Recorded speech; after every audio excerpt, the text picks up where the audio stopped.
കൊച്ചിയിൽ ഒരു ഹോട്ടലിൽ ലഹരി വിൽപ്പന നടത്തിയ യുവാവും യുവതിയും പിടിയിലായ ആലപ്പുഴ സ്വദേശി മുഹമ്മദ് ഷാഫിയും സുഹൃത്ത് സരിതയുമാണ് എക്സൈസ് അറസ്റ്റ് ചെയ്തത്. ഇവരിൽ നിന്ന് 95 ഗ്രാം MDMA പിടിച്ചെടുത്തിട്ടുണ്ട്. ഡാനി പോൾ ചേരുന്നു വിവരങ്ങളുമായി കൊച്ചിയിൽ നിന്ന്. ഡാനി, ഇതിപ്പോൾ കൊച്ചിയിലൊരു ഹോട്ടലിൽ നിന്നാണ് രണ്ടുപേരും, യുവാവും പെൺസുഹൃത്തും പിടിയിലായിരിക്കുന്നത്. ഇത് ഏത് മേഖല കേന്ദ്രീകരിച്ചായിരുന്നു ഇവരുടെ ഈ ലഹരി ഇടപാടുകൾ? ഇതുമായി ബന്ധപ്പെട്ട് എക്സൈസ് നൽകുന്ന വിവരം എന്താണ്?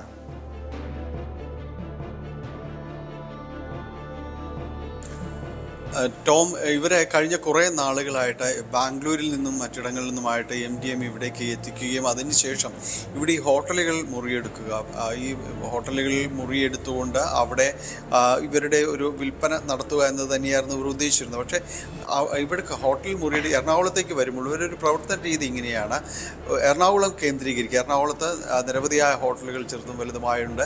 ഇവിടെ എറണാകുളം കേന്ദ്രീകരിച്ചൊരു ഹോട്ടലിൽ മുറിയെടുക്കുകയും ഇവിടെ നിന്ന് ഇടപാടുകാരെ കണ്ടെത്തി അവർക്ക് കൊണ്ടുപോയി വിൽക്കുന്നതുമായ ഒരു രീതികളാണ് ഇവർ ചെയ്തിരുന്നത്. ഇവരെ സുഹൃത്തുക്കളാണ്, ആലപ്പുഴ സ്വദേശികളാണ് മുഹമ്മദ് ഷാഫിയും സരിതയും രണ്ടുപേരും. കഴിഞ്ഞ കുറേ നാളുകളായിട്ട് ഇവർ ഈ ബിസിനസ് തന്നെയാണ് ചെയ്തുകൊണ്ട് പോകുന്നത്.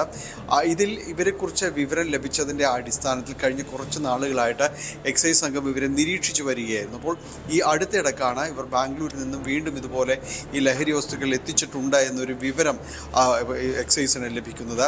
ഇതിനുശേഷമുള്ള ഒരു തുടർച്ചയായ നിരീക്ഷണത്തിൽ ഈ മുഹമ്മദ് ഷാഫി ഇവിടെ ലോഡ്ജിലേക്ക് എത്തുമ്പോഴാണ് എക്സൈസ് പിടികൂടുന്നത്. തുടർന്ന് ഇയാളെ ചോദ്യം ചെയ്യലിൽ നിന്നാണ് മറ്റൊരിടത്ത് വേറൊരു സ്ഥലത്തേക്ക് കൊണ്ടുപോയി ഇയാൾ ഈ ലഹരി ഒളിപ്പിച്ചിട്ടുണ്ട് എന്നത് മനസ്സിലാകുന്നത് എക്സൈസിനോട് പറയും. തുടർന്ന് 65 ഗ്രാം MDMA ആണ് ഇയാളിൽ നിന്ന് മാത്രമായിട്ട് കണ്ടെടുക്കുന്നത്.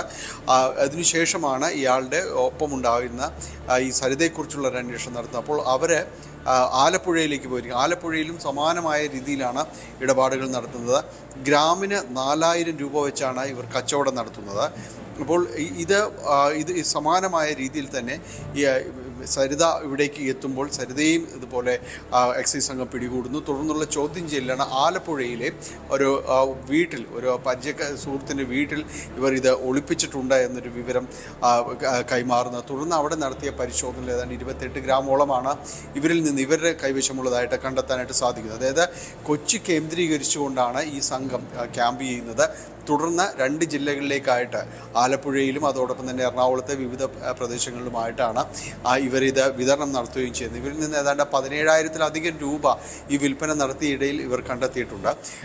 എക്സൈസ് പിടിച്ചെടുത്തിട്ടുണ്ട് ഇവരിൽ നിന്ന്. കഴിഞ്ഞ കുറേ നാളുകളായിട്ട് ഈ സമാനമായ രീതിയിലാണ് ഇവർ പ്രവർത്തിക്കുന്നതെന്നാണ് വിവരം നൽകിയിരിക്കുന്നത്. എന്തായാലും ഇവർ കഴിഞ്ഞ കുറച്ച് നാളുകളായിട്ട് പ്രവർത്തിക്കുന്നതുകൊണ്ട് തന്നെ കൂടുതൽ ആളുകൾ, ഇടപാടുകാർ ഇവർക്കുണ്ട് എന്നതാണ് എക്സൈസിന് മനസ്സിലായിരിക്കുന്നത്. അത് ഒരു ചെറുപ്പക്കാർക്കിടയിലും അതോടൊപ്പം തന്നെ മറ്റു മുതിർന്നവർക്കിടയിലും എല്ലാം തന്നെ ഇവർ വളരെ സജീവമായിട്ട് ഉണ്ട്. ഹൈ പ്രൊഫൈലായ പല കേസുകളും ഉണ്ട്, പല ആളുകളും ഇതിലുണ്ട് എന്ന വിവരം കൂടി എക്സൈസിന് ലഭിക്കുന്നുണ്ട്. എന്തായാലും ഇന്ന് 3 മണിക്ക് എക്സൈസ് സംഘം ഇതുമായി ബന്ധപ്പെട്ടുകൊണ്ടുള്ള കാര്യങ്ങൾ നമുക്കറിയാം. ഇന്നലെ 750 കിലോ കഞ്ചാവ് MDMA, ഏകദേശം 7.5 കോടി രൂപയുടെ ലഹരി വസ്തുക്കളാണ് കൊച്ചി സിറ്റി പരിധിയിൽ കൊച്ചി സിറ്റി പോലീസ് കത്തിച്ചു കളഞ്ഞത്, നശിപ്പിച്ചു കളഞ്ഞത്.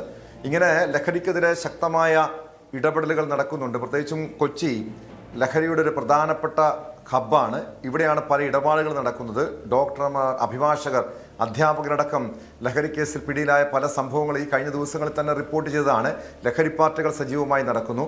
ഇവർ എത്തിച്ചിരുന്നത്, അതായത് ഇന്നും പിടിയിലായ ഹോട്ടലിൽ നിന്നും ഈ ലഹരി ഇടപാടിനിടെ, ലഹരി വിൽപ്പനയ്ക്കിടെ പിടിയിലായ ഈ യുവാവും പെൺസുഹൃത്തും ഇവര് ആര് ലക്ഷ്യമിട്ടായിരുന്നു ഇവരുടെ ലഹരി ഇടപാടുകൾ? ഈ പറയുന്ന പോലെ ലഹരി പാർട്ടികളടക്കം ഇവർ നടത്തിയിരുന്നോ? അതുമായി ബന്ധപ്പെട്ടും അന്വേഷണം നടക്കുന്നുണ്ടോ?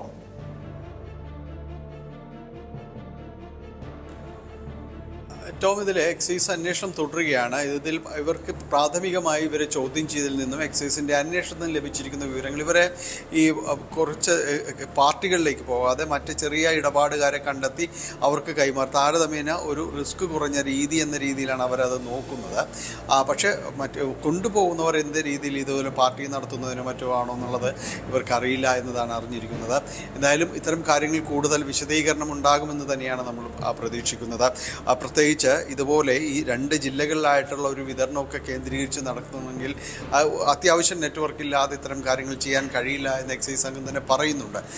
കാരണം ഇവർക്ക് അങ്ങനെ ഇവർ പിടികൂടുമ്പോഴൊന്നും പ്രത്യേകിച്ച് ഭാവഭേദമൊന്നുമില്ല. അവരത് വളരെ കൂളായിട്ട് അവരുടെ കാര്യങ്ങൾ നടത്തിക്കൊണ്ട് പോകുന്നു എന്നുള്ള രീതിയിലാണ് ഉണ്ടായിരുന്നത്. അപ്പോൾ ഇവർക്ക് കുറച്ചുകൂടി ബന്ധങ്ങൾ ഉണ്ട് എന്ന് തന്നെയാണ് എക്സൈസ് കണക്കാക്കുകയും ചെയ്യുന്നത്. കൊച്ചിയിൽ മുറിയെടുത്ത് അവരുടെ ബിസിനസ് നടത്തുക, ഇടപാടുകാരെ ഫോണിൽ വിളിച്ച് മറ്റേ കച്ചവടം ഉറപ്പിക്കുക, അവിടേക്ക് അവർ കൊണ്ട് ചെന്നെത്തിക്കുക. അതുമാത്രവുമല്ല, ഹോട്ടൽ മുറിയിൽ നിന്നല്ലാതെ ഇവർ മറ്റിടങ്ങളിൽ ഒളിയിടങ്ങൾ കണ്ടെത്തുന്ന ബുദ്ധിപൂർവമായ കാര്യങ്ങളാണ് ചെയ്തിരിക്കുന്നത്. മറ്റ് ചെറിയ സ്ഥലങ്ങളിൽ കൊണ്ടുപോയി വെച്ചിട്ട് അവിടെ നിന്നാണ് ഇടപാടുകാർക്ക് എടുത്തു കൊടുക്കുന്ന രീതിയിലേക്കെല്ലാം തന്നെ വരുന്നത്. കഴിഞ്ഞ കുറച്ച് നാളത്തെ നിരീക്ഷണത്തിന് ശേഷമാണ് എക്സൈസ് ഇവരെ വലയിലാക്കുന്നത്. കാരണം ചില ഇടപാടുകാരെ പോലെ ഈ രീതിയിലുള്ള അന്വേഷണവും എന്തായാലും വേണം. ഇവർക്ക് ആരാണ് ലഹരി എത്തിക്കുന്നത്, ഇവർ ലക്ഷ്യമിടുന്നത് ആരെയൊക്കെയാണ് തുടങ്ങിയ കാര്യങ്ങളിലും അന്വേഷണം നടത്തേണ്ടതാണ്. കൂടുതൽ വാർത്തകൾക്ക് news 18 Keralam YouTube channel subscribe ചെയ്യുക.